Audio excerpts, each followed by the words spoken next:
sa mga Vietnamese, Chinese. Yung galunggong. Kaya nga wala mga kapuso, makikita niyo po, mukhang Pilipino po yung isda. Hindi singkit. Hindi siya Ang lalaki ng mga mata. kapuso po. Tsaka ano po, Tagalog po magsalita. Pero hindi nga sa'yo, totoo po yan. Problema natin ito malala. Kaya lang, talaga mukhang kulang ho tayo sa produksyon ng isda. At nagpapalakpakan yung mga taga-DA at nabigyan sila ng karagdagang dahilan Para mag-angkat. para mag-angkat. Diba? Totoo lang po yan. Nakakailang isipin na, ano kayo, napapalibutan ka ng dagat. Pero, kailangan mo mag-angkat. Archipelagic country, tapos nag-aangkat. Totoo yan.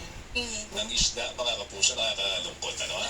Sus, Mariosa, ito, punta natin ba yun? Ano, dapat pwede kang humangon ng fresh na isda, magtsatsaga ka sa frozen.